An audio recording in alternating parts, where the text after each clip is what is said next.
This is a video that I've wanted to make for a while, because despite this game having a, let's just call it mixed reception, this game is still an important one to me. Mostly thanks to the fact that this was the very first Sonic game that I ever played. A fact that comes with pros and cons, of course, but clearly I liked the game enough to want to stick around, so it did something right.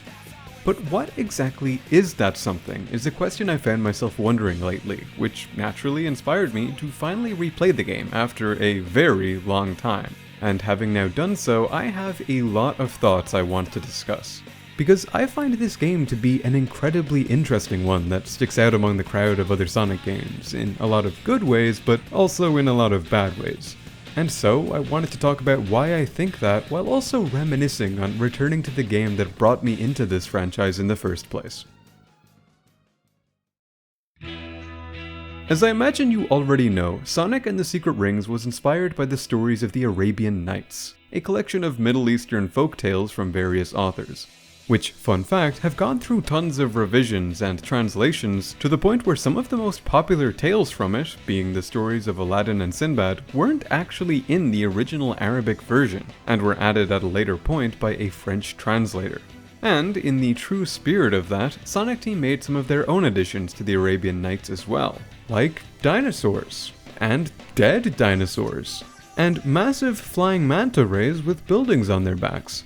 Because, why not?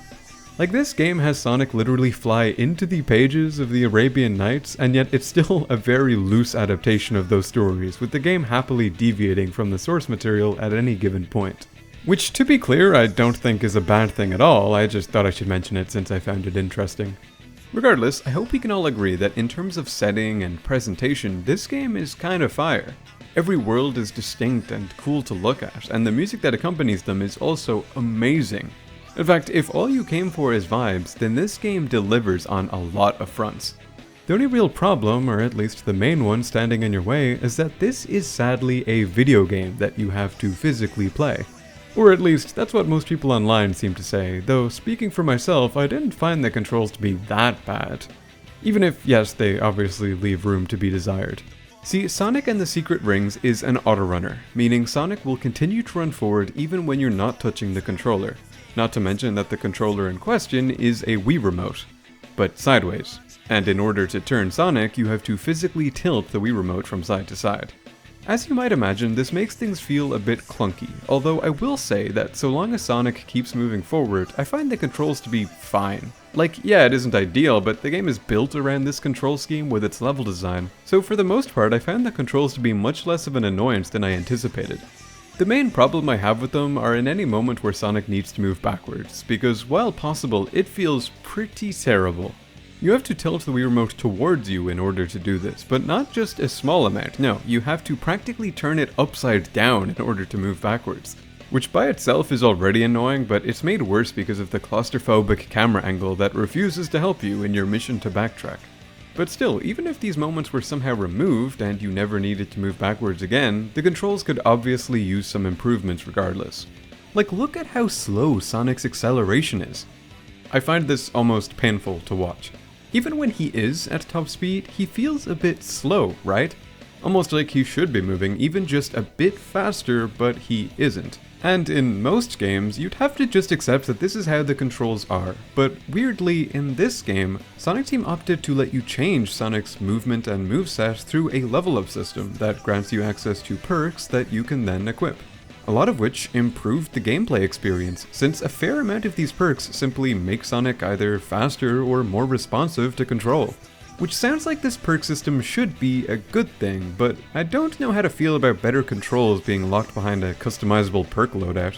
And for the record, I had completely forgotten about this perk system before replaying this game, to the point where I'm not sure whether I engaged with this system at all as a kid. Which in some ways makes sense, because I wouldn't consider this menu very intuitive for a child. There's just way too many perks, which is especially true once you're further into the game. Because not only are there tons of unique perks, but on top of that, a lot of them also have upgraded versions of themselves, which take up separate perk slots, leading to what I'd consider to be a whole lot of bloat.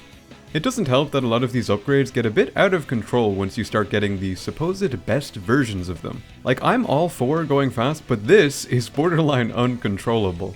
Then again, I suppose that's the whole appeal of the perk system. You know, pick and choose how you want Sonic to control. Regardless, I think it's a bit convoluted, all things considered, and the simplified version of the system that appeared in Sonic Generations makes a lot more sense in my opinion. Anyway, I don't want to talk about the controls and the perk system that accompany them for the whole video, because this game having questionable controls is news to just about no one. So let's move on. The levels that are featured in this game all take place over 8 locations, though really it's 7 unless we wanted to count the tutorial area.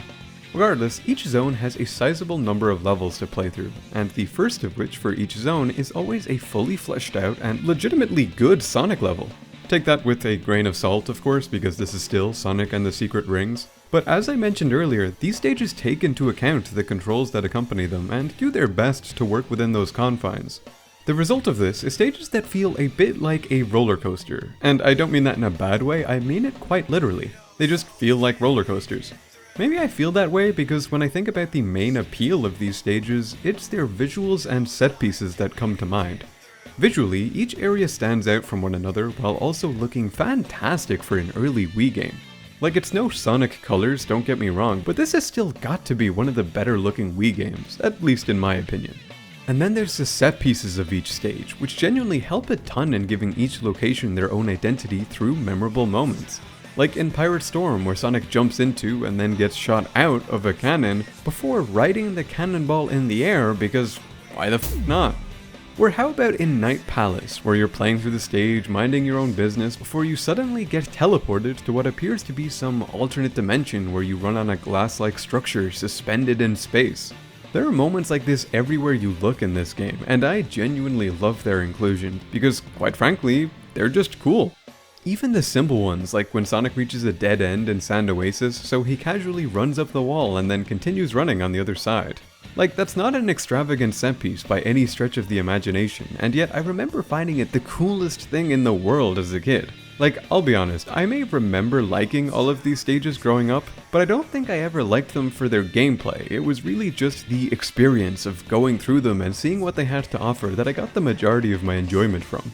Well, I can at least say that for the first stage of each area, which are the levels that I've been referring to so far. But as you might remember, there are a ton of stages in each area, so what do I have to say about the rest of them?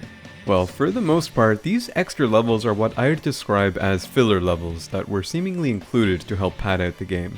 Which isn't to say that no effort was put into them. I do think that there are some hidden gems among the crowd. It's just that for the most part, these extra stages are quite gimmicky, and when I say gimmicky, I'm talking like reach the goal without destroying a single jar kind of gimmicky, or collect this many rings. Now collect no rings. Defeat enemies. Now don't defeat enemies. You get the picture.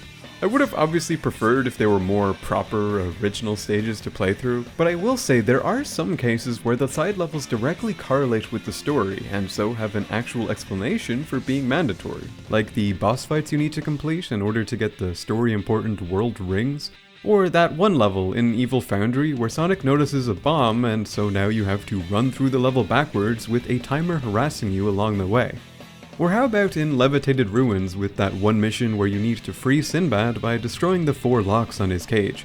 Stuff like this I liked since I could understand what I was doing within the context of the story, a trait that's sadly lost in the majority of these extra levels. Which, funnily enough, is made more annoying by the way that this game handles its story progression. See, when you beat a level, you tend to unlock multiple new levels as a reward. The problem with this is that the game doesn't tell you which of these are mandatory to complete, and when there's no context in the story as to what you should be doing, all that's left to do is to just complete levels at random and then hope that you get a cutscene to show that you're on the right track. As you might imagine, this leads to a very messy and disconnected progression, but I will say that as a kid it did lead to some memorable moments, since there was a charm in playing levels in an area that I thought I had completed, only to find what felt like a hidden boss that, upon defeating, rewarded me with a cutscene of Sonic discovering a world ring. Still, that's not me defending the story progression. It surely couldn't have hurt to have some kind of indicator to help people know which levels they needed to complete and which ones were optional. If I had to guess, it's likely that this sporadic progression was yet another attempt at padding out the game, because Sonic Team tends to be terrified of their games being too short. I'd like to now talk a little bit about the story of this game, which isn't something that I tend to do in these videos because despite often enjoying the stories in Sonic games, I don't often feel that I have a lot I want to say. However, it's different this time around, because remember, this was my very first Sonic game, and as you might imagine, this story serves as a bit of a weird entry point to the franchise. Because when you consider the fact that practically the entire game takes place within the Book of the Arabian Nights, then the only anchor connecting this game with the rest of the franchise is, well, Sonic.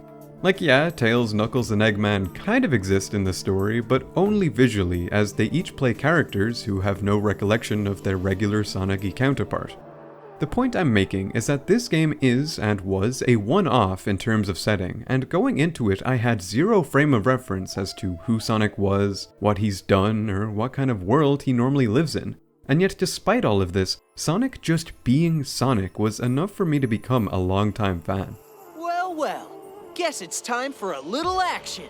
Which I think speaks volumes. The way that Sonic was, and how he was portrayed and characterized made him a genuine beacon of light for that little kid version of myself.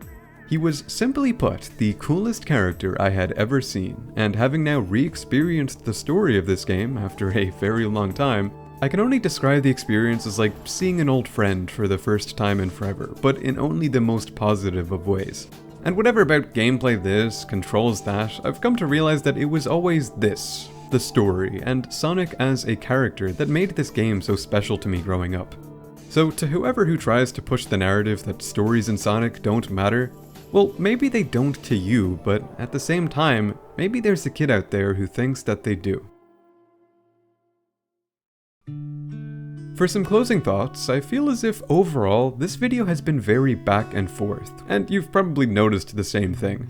I'll admit that while I tried to be mostly positive in this video, when I was looking at things like the gameplay, it was too hard to not criticize things, because the game was practically begging for it. It's full of cracks. And it would be nice if I didn't feel the need to critique it, but despite me loving and having a lot of nostalgia for it, this game is a mess. And that is something I'm perfectly fine admitting.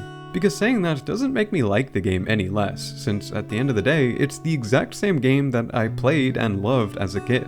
And while replaying it did lead to me noticing flaws that I was previously unaware of, I still really enjoyed the experience. An enjoyment that came from a lot of nostalgia, of course, but once again, I have no shame in admitting that. Like, would I ever recommend this game to someone who had never played it before? Probably not. However, if you're in a similar boat to me where you played this game ages ago and have fond memories of that experience, then I'd consider recommending the game to you. With a fair warning to be ready for one or two flaws along the way, of course. Regardless, while I could have probably gone a bit more in depth in this video, I feel as if I've largely covered all that I wanted to talk about. So, thank you very much for watching, and I'll catch you in the next one. Take care.